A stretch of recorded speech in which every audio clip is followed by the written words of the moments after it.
today is Shapeshifters in video games, the role and representation of the Slavic forest spirit Leshy and European werewolf in contemporary games. This talk will explore the role of shapeshifters in video games with a focus on the Slavic forest spirit Leshy and the European werewolf. So that sounds fantastic. Shapeshifters, folklore characters that are believed to have the ability to transform their physical form into that of another creature or object, may take on a number of distinctive roles and representations in video games in a way that resonate with larger themes, including transformation, hybridity, and the nature of heritage and storytelling. By examining such diverse games as the interactive drama horror game The Quarry and the adventure puzzle game Eventide Slavic Fable. I'm going to pretend like I know what this is, because my kids play video games, I know. Among others, this paper connects game studies, concerns, and timely issues related to cultural heritage, adaptation, and appropriation. All right, so our speaker today is Dr. Natalie Underberg-Goode. She is a professor of games and interactive media at the Nicholson School of Communication and Media at the University of Central Florida. Her research examines the use of digital media to preserve and disseminate folklore and cultural heritage with a focus on digital storytelling and participatory new media design and practice. She has published 3 peer-reviewed books, Exploring Digital Ethnography from Principles to Practice, Multiplicity and Cultural Representation in Transmedia Storytelling, and Digital Ethnography, Anthropology, Narrative, and New Media. She was a guest editor for 2 special issues of international journals, Contemporary Legend and Visual Ethnography, and has authored more than 40 peer-reviewed articles, book chapters, and conference proceedings on topics related to digital storytelling and digital heritage. She is currently writing a book on shapeshifters in video games and researching digital heritage in Serbia. We are very pleased to have you here, Dr. Natalie Underberg-Goode.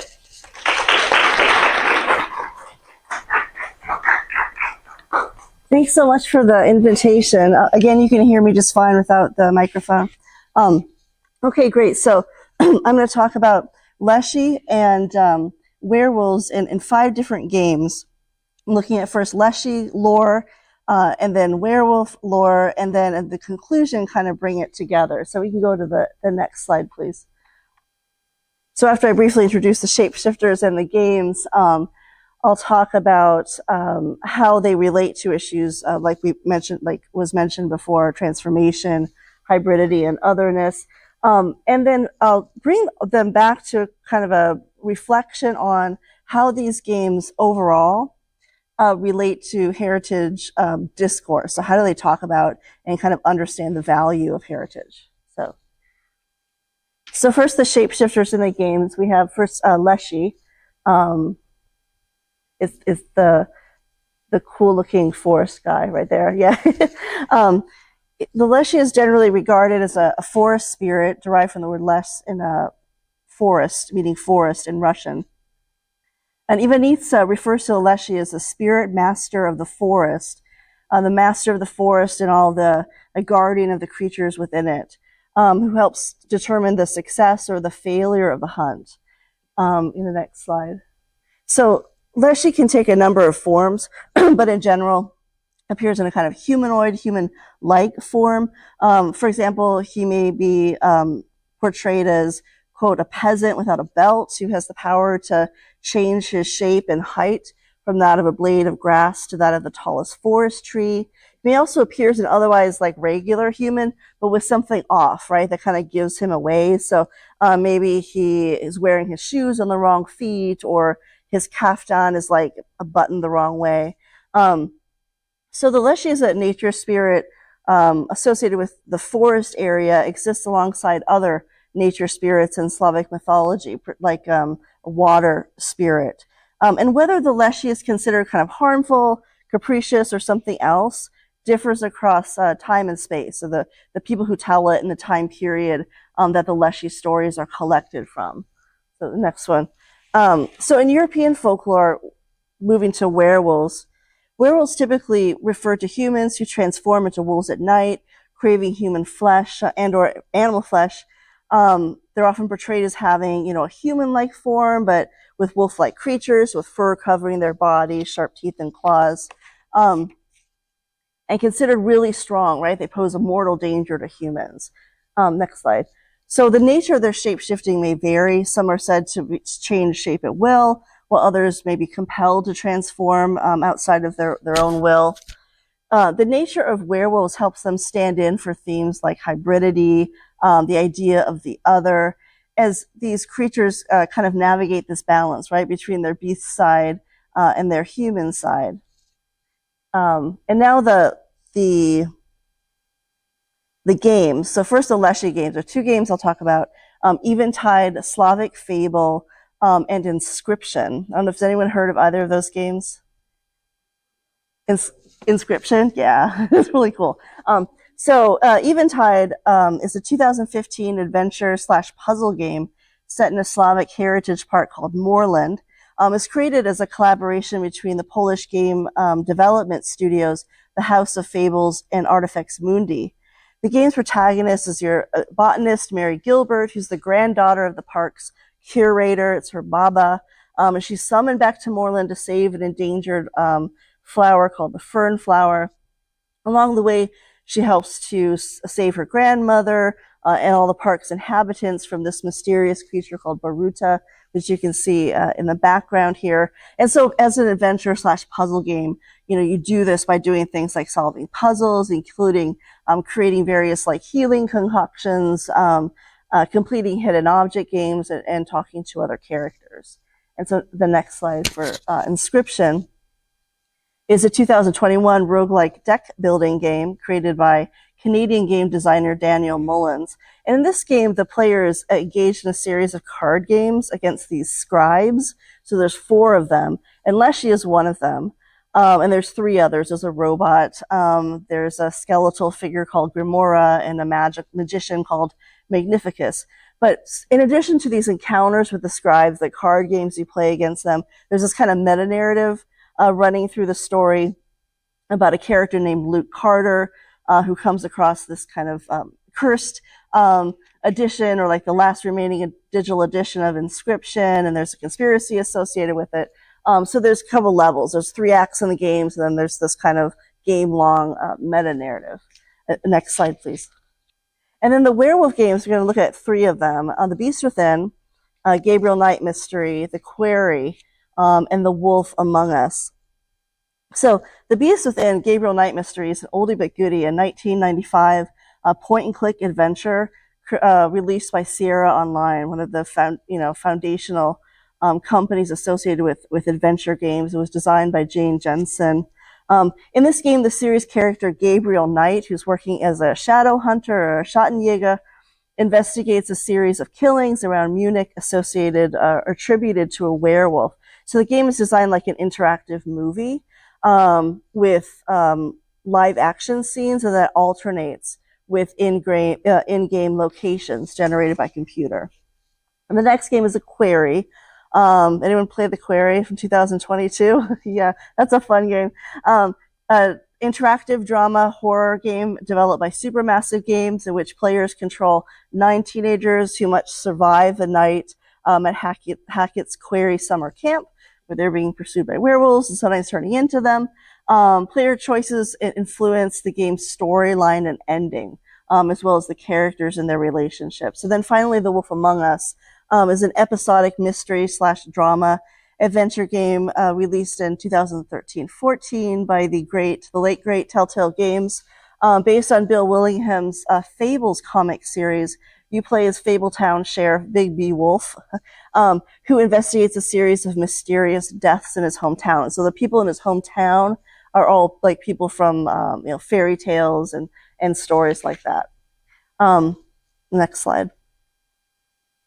So how do these games So how do these games engage with key themes associated with shape-shifting figures? So as we'll explore, the nature of werewolves helps them stand in for ideas of hybridity, otherness, and makes us reflect on the nature and meaning of transformation.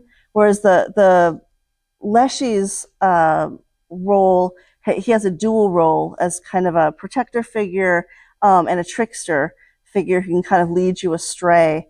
And his folklore has a lot to do with the nature of humans and the relationship between humans and nature. So we'll look at that first in terms of the games, the werewolf games. So how does transformation as a key aspect of werewolf lore, how does it operate in those games, and how does that connect to the particular way those games are designed? So one's a point-and-click adventure, one's an interactive drama, and one's an episodic narrative. So how does it relate to how those games are designed? So in both The Beast Within and The Quarry, transformation into a werewolf is predicated on this idea of a curse, which afflicts humans. It forces them to transform into monsters. So their transformation is represented is like horrific and terrifying. It's out of their control.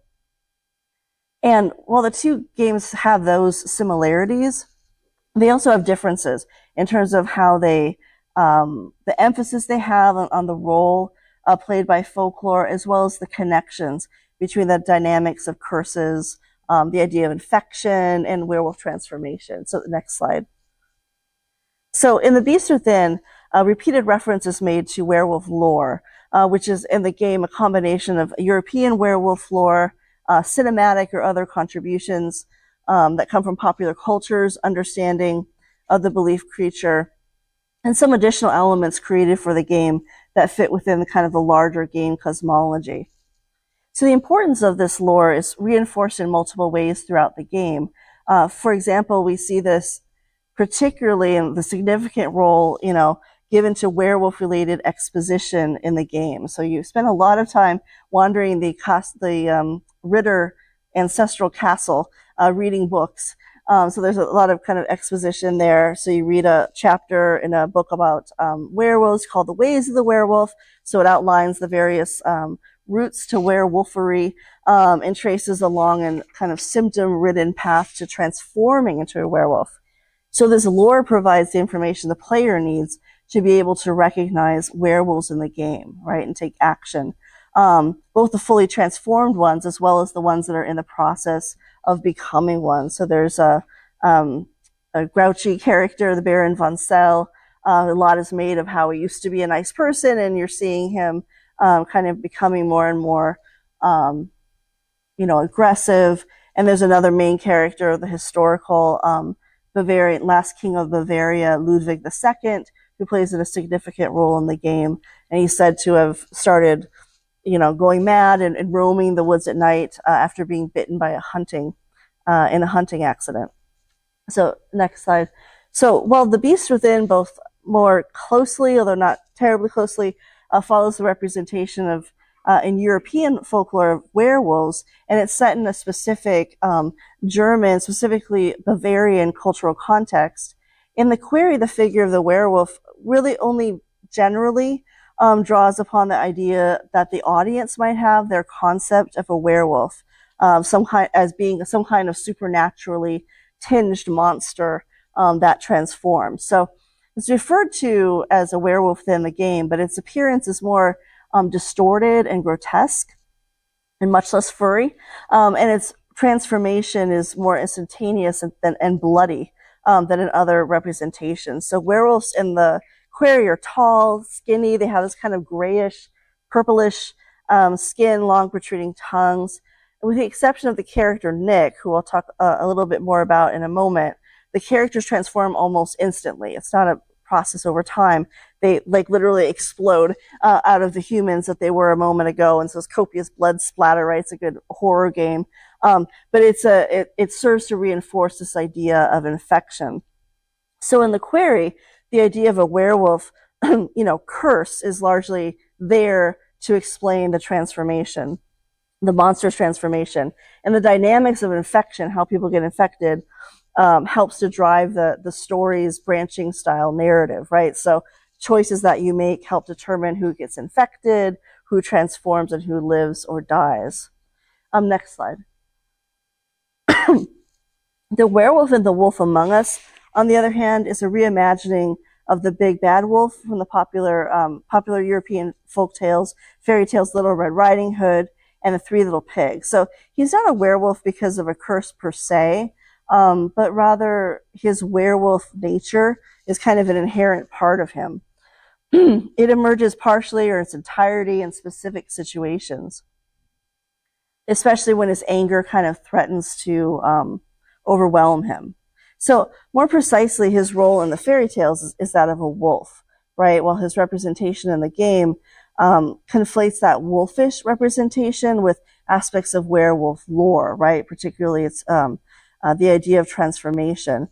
As some scholars argue, the wolf in Little Red Riding Hood was initially, may have been a werewolf, right? When belief in the 16th and 17th century, when the fairy tale, when the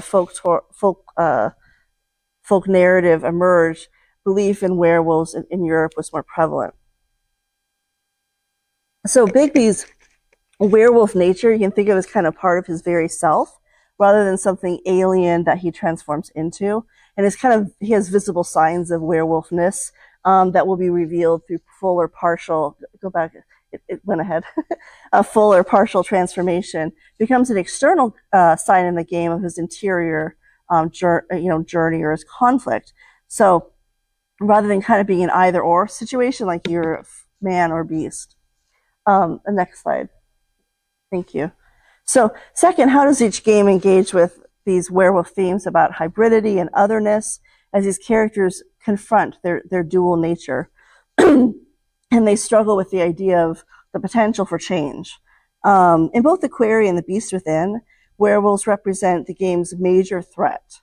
And they're represented as fundamentally antagonistic. So while in both games the existence of werewolves is reputed to have, resulted from a curse, it's really in the Beast Within, right, the Gabriel Knight mystery, that we have a sense of urgency regarding learning the elaborate backstory, right? And because that is tied to the game's mystery detective story, the central narrative. So overall, the representation of werewolves in this game is somewhat consistent, with their appearance and reputed actions in folklore, with some creative embellishments. Next slide.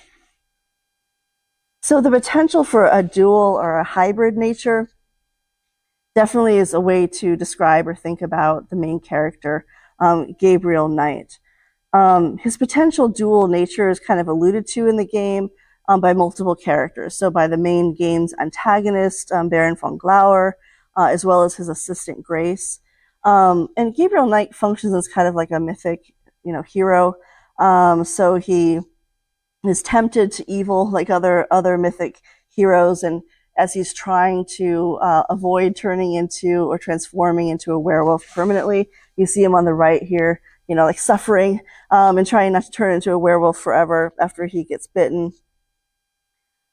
So as I said, like other mythic heroes, he gets a call to the dark side from the Baron von Glauer, right? He sends him a letter and tempts him. And he says he's a Ritter, right? He's from this ancestral line of the Ritters, who are the Schattenjägers, or the shadow hunters. He says your blood is already supernatural. And his family legacy is already connected to the occult. But nonetheless, in the game's final scene, Gabriel's potential hybrid nature is resolved in favor of the human or the good side, right? So he kills traps and kills the alpha wolf, the Baron von Glauer, and tells Grace in the final scene, like he's made his choice, right? He doesn't want to live like that, meaning like a beast. Next slide. Now, in the Query, by contrast, the werewolves result from the explanation as a supernatural curse of some kind attached to a place. So it's attached to Hackett's Query summer camp. But werewolves here seem to symbolize the forces of terror and kind of serve as vehicles to test the players and therefore the characters whose fate you are navigating's mettle. And so the game features a fairly diverse set of characters. So of the 9 that you play as, 5 are male, 4 are female, 3 are BIPOC or Black, Indigenous, people of color, and 2 are confirmed LGBTQ+. So this diversity both represents a an advancement in representation and AAA game design, but it also potentially creates a game experience in which you're playing and controlling a character whose ethnic or sexual identity or gender identity is different than yours, right? So it kind of complicates the question of who is other, and in what context. So for example, Nick, who you see on the right here, whose voice and motion acted by an actor of Maori heritage, is the only character in the game who becomes a werewolf regardless of any choices that are made by the player, which is a design decision which arguably undermines the player's potential for agency and meaningful choice in relation to that particular character. Next slide. There's also a second layer that plays an important role in the game's story. It's portrayal of non-human characters, and of course it is the threat of being turned into or killed by a werewolf that provides the story's main conflict. So we learned during the course of the game that it's the Hackett family themselves, the people who run the camp, who are like the source of the curse, and you need to fight against them, which clearly positions them as an other, and in some ways villains of the game. But that simple duality is really complicated by the fact that the Hacketts are also like pillars of the community, right? So Chris Hackett is the owner and operator of the summer camp, and his brother Travis is the sheriff. So in a certain way, as with the beast within, the simple human/monster or human and human dichotomy is somewhat complicated. Next slide. In The Wolf Among Us, Bigby Wolf's origin story is implied to be related to his actions in the fairy tales Little Red Riding Hood and the Three Little Pigs. Unlike with the other two games, the werewolf in The Wolf Among Us is the protagonist of the game. He's also not just a werewolf in a general sense, but a specific werewolf in European folklore, the big bad wolf. So he's less an external threat than like a powerful figure whose force and whose strength can be kind of marshaled for good or ill. Nonetheless, his presence kind of still causes concern, particularly due to his past, right? In the fairy tale world, in the past they call the homeland. So characters repeatedly refer throughout the game to Bigby's fairy tale actions. So for example, Colin, who you see here, the smoking pig, is implied to be one of the pigs from the Three Little Pigs fairy tale. He tries to guilt Bigby into giving him a drink and doing other favors for him because of how he destroyed his house, right, by blowing it down back in the homelands. So all this kind of keeps him tied to his past wolf/werewolf past. It keeps that hybrid nature at the forefront. And then next slide. So as with the query, our understanding and estimation of character is influenced at least in part by choices that are made by players in the game. So Bigby can be a kind, helpful, he can be generous, or he can be vengeful and ruthless. So some choices function as opportunities for the player to demonstrate agency over the way that Bigby is represented in the game. So for example, in chapter 3, you have to decide whether Bigby kills Georgie. You see here on the screen, he's the manager of the strip club where the women that were murdered in the story worked. So your choice is either to kill him, thus demonstrating Bigby's capacity for mercy, or you can leave him to die, which means consigning him to a painful death. So you can either kind of put him out of his misery or make him die really in an awful way. Georgie will die either way. But your actions toward him help inform your overall kind of image of Bigby's character. Is he more man? Is he more beast? Next slide. So next, let's look at Leshy in video games in terms of the relationship between humans and nature and this protector/trickster duality. Next slide. So first, how is this relationship between humans and nature an important theme in Leshy lore, represented in the two games, Eventide and Inscription? So in Slavic folklore, Leshy is portrayed as a master of the forest and protector of the creatures within it. So in both games, Leshy is characterized as kind of a being who exerts a certain measure of control over the natural world, specifically the forest and the creatures in it. But the games differ in the way that mastery is designed to affect the humans, particularly the player that encounters him. Next slide. So in Eventide, both his actions in the game, as well as the way other characters talk about him and kind of regard him, help to reinforce the notion of Leshy as a wise guardian of the forest domain and the creatures within it. So his domain in the game is the forest area surrounding the Moorland Slavic Heritage Park, right? That's the setting of the game. And he has a house within a tree. So the first explicit mention of Leshy in the game is after you've entered the Museum of Slavic Creatures, where you're reunited with a young boy you had helped earlier. You made a concoction, a potion to help him. And he's since turned into a furry animal, which you see here on the screen. His name is Lilacus. And he reveals that he and the others at this park are actually mythological creatures from old Slavic tales, and that it's the fern dust from the fern flower that makes them human. So Lilacus and other creatures we find in the game are explained in the game's bestiary. So you can see an example of a bestiary card here on the right. It's kind of like a separate wall you go to, and you collect these cards throughout the game, and it provides like a brief, succinct description of these characters.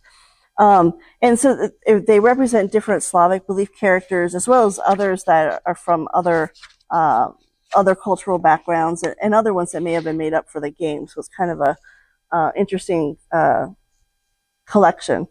So Lilacus, as you can see here, is kind of accompanied by other Slavic folklore creatures that are engaged in a workshop, a woodworking demonstration for tourists at this park.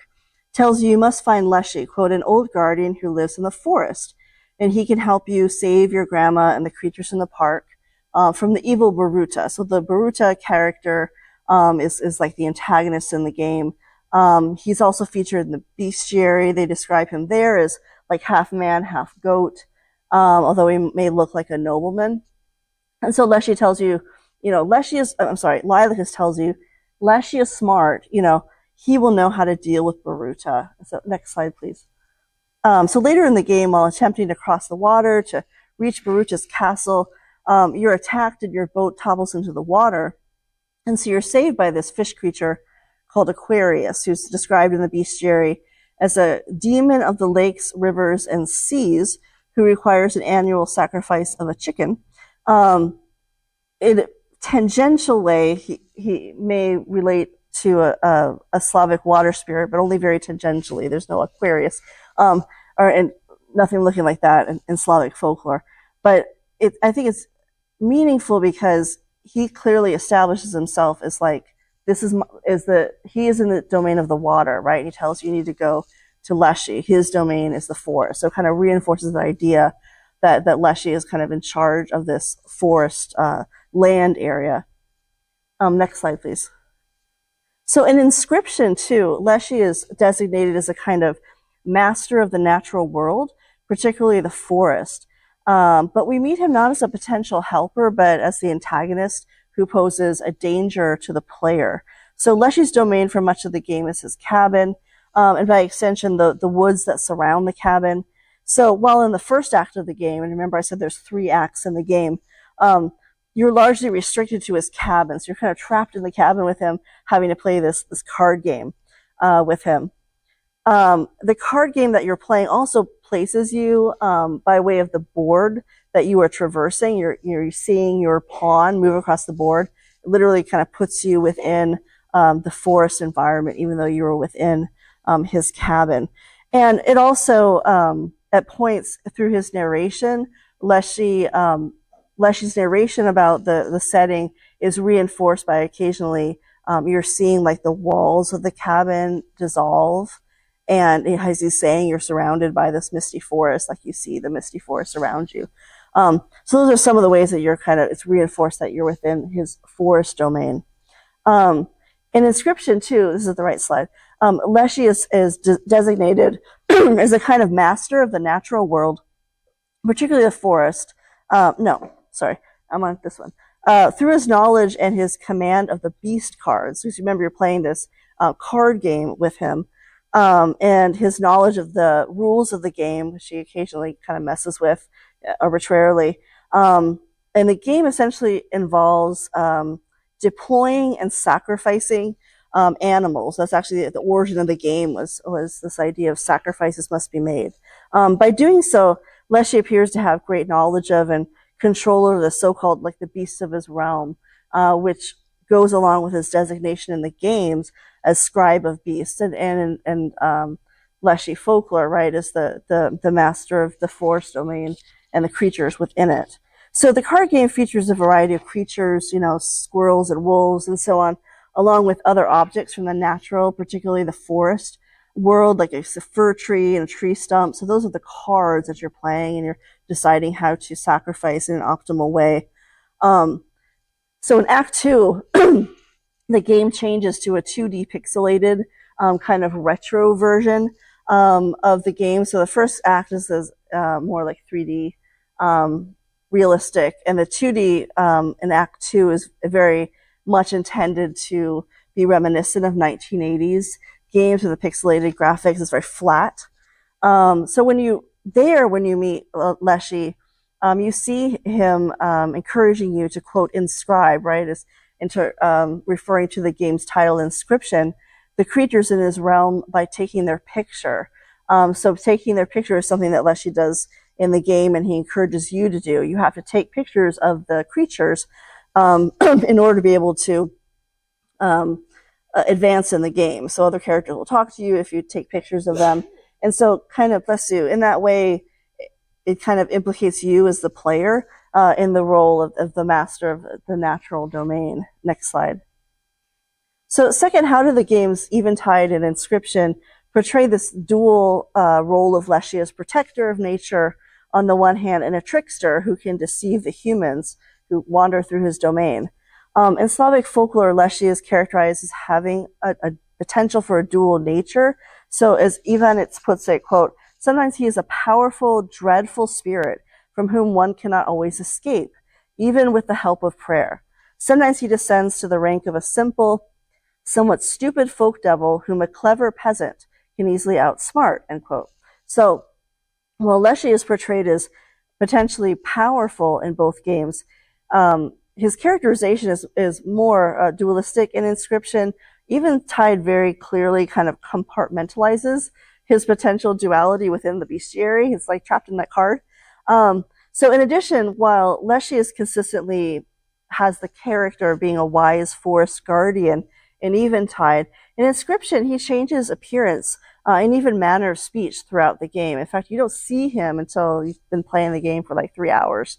You see a pair of eyes, and so he puts on a series of masks. Next slide. So in Eventide, Leshy, as we said, is this wise and helpful figure, a very kind of like a grandfatherly figure.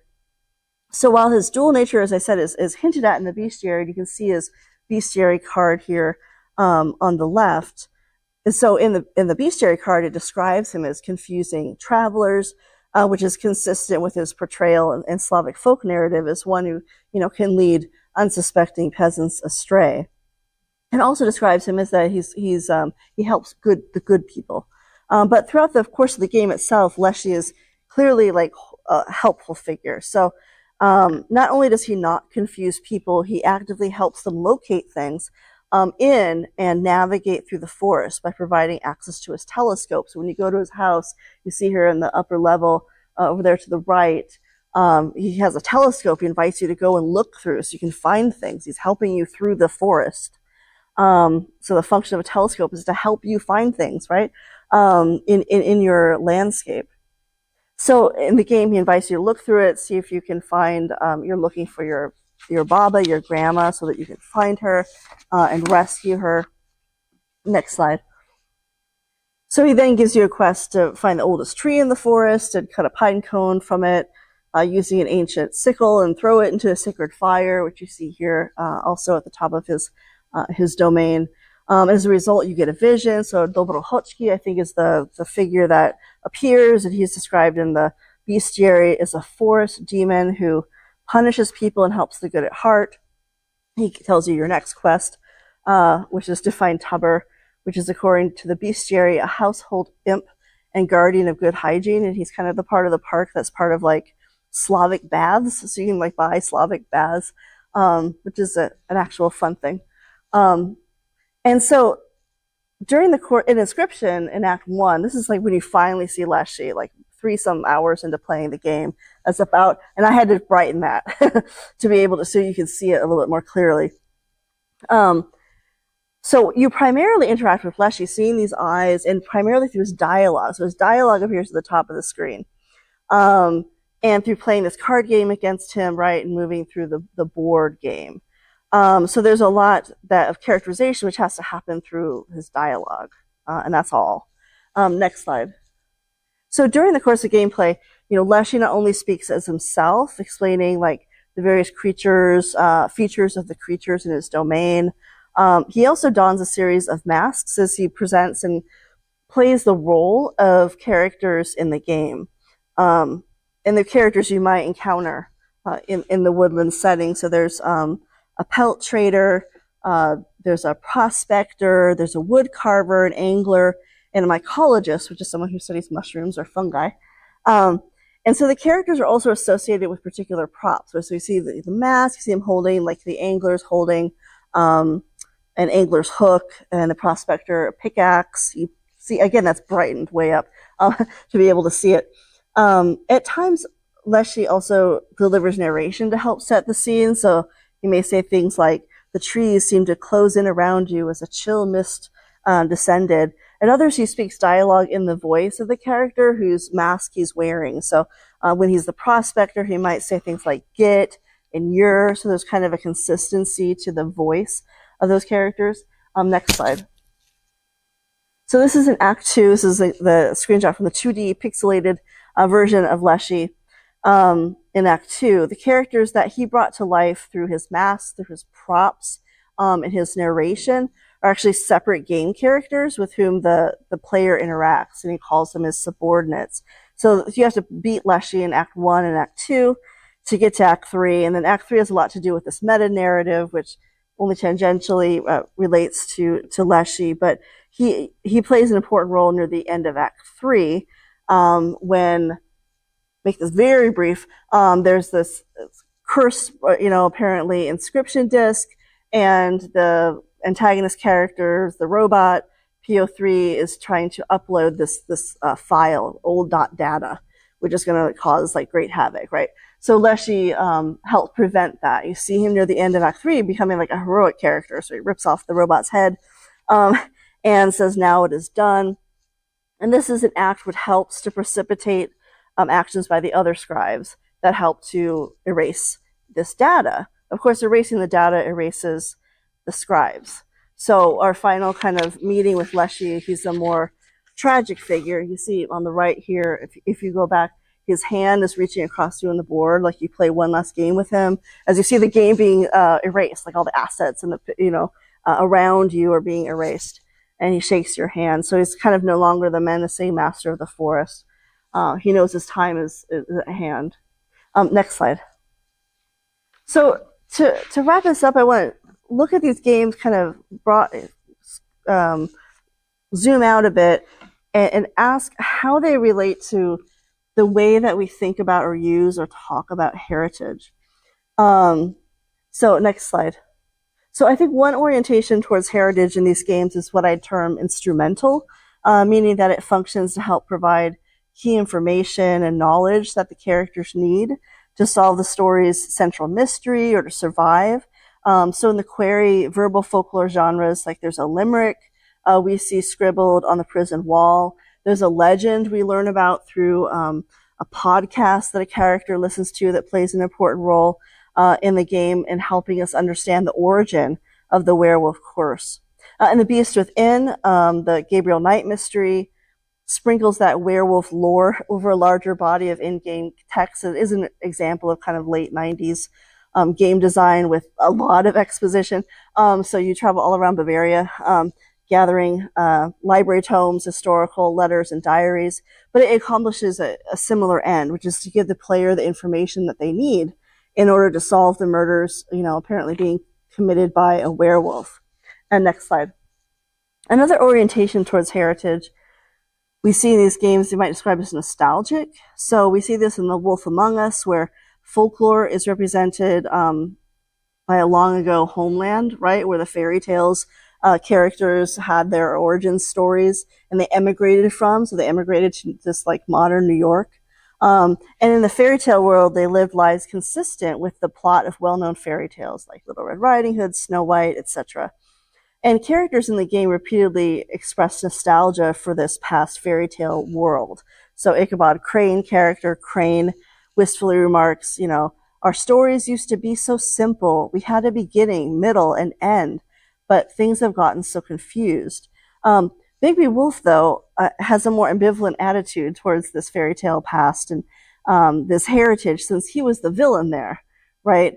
And here, in contrast, he's trying to be the good guy, something which proves a challenge because other characters in Fabletown continue to fear him and they continue to associate him with that past. Next slide. In Eventide, nostalgia is closely linked to both cultural heritage preservation and economic motives. So the so-called Slavic cultural heritage that's presented, which primarily revolves around mythological creatures, is framed as a kind of precious but endangered resource that has to be carefully preserved by people in the modern world. And the belief characters like Leshy that would, in a past cultural context, be viewed at least with a bit of fear or caution, given his propensity for trickery, are instead seen as reliant upon human belief to continue to exist. And so we see this reinforced in the game in multiple ways. For example, in the in-game mini-narratives, which you unlock by solving puzzles that kind of help provide some more of the exposition and cultural background. And as I said, the game takes place in a Slavic heritage park where you encounter and interact with the trappings of heritage tourism. As well, the descriptions of the bestiary, as I said, sometimes offer a little bit more potential for this understanding the dualistic nature of these creatures. With the exception of the game's villain, Baruta, who is described as a half-man, half-goat. He's a kind of a demon, a character, Slavic demon character. But even he's a kind of tragic figure. So as we learn towards the end, it's a kind of explanation for his motivation for being the bad guy. The narration says, Baruta wasn't able to accept. He's only a tour guide at the museum. He hates the tourists. He searched the ancient books for a ritual that could change his fate. But the game, this being an adventure / puzzle game, ends happily with the park being saved. And so we're told, reinforcing again this idea of their existence being reliant on human belief. Quote, this creature from Slavic myth, once again, of a happy place to live. The old magic of our people is still here, sustained by our belief. So here Leshy is a kind of guardian spirit of Slavic mythological creatures, while he himself is dependent on human beings to continue to exist. Next slide. Inscription was created by indie game designer Daniel Mullins, as I said, and it began as a game jam project. And I think that's useful because a game jam is like a really short-term competition where you're given a theme and then you have a couple of days to kind of work on creating a really quick prototype of a game. So it's like a creative competition. And the theme was, I think, sacrifices must be made.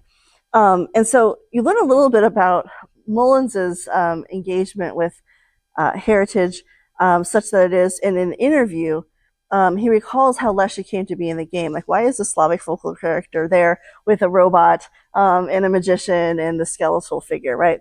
So he explains that he Googled the term forest demon, which brought him to Leshy, which he described this way. So here's his kind of understanding of what Leshy is. A, quote, Slavic mythological monster man that lives in the woods and eats people and stuff.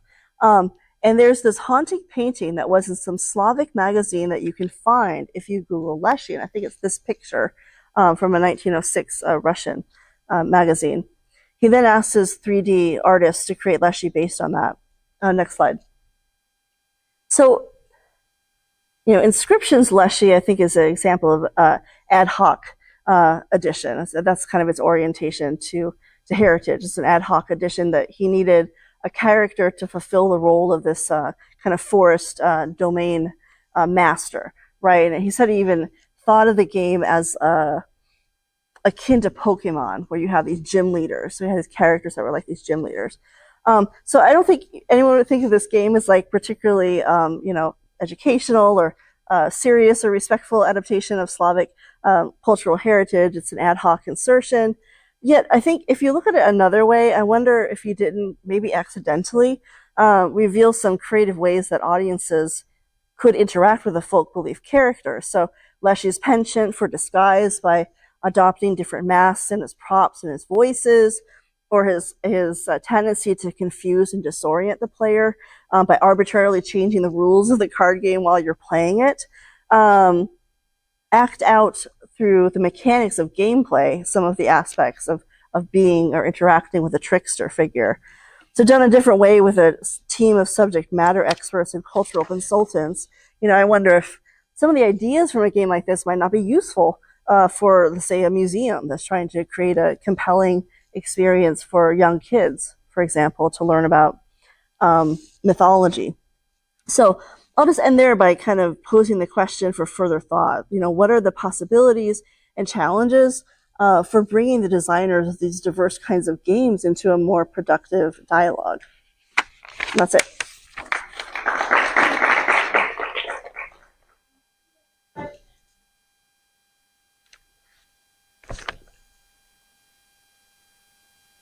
Now, do you travel in the Slavic region, and have you been there?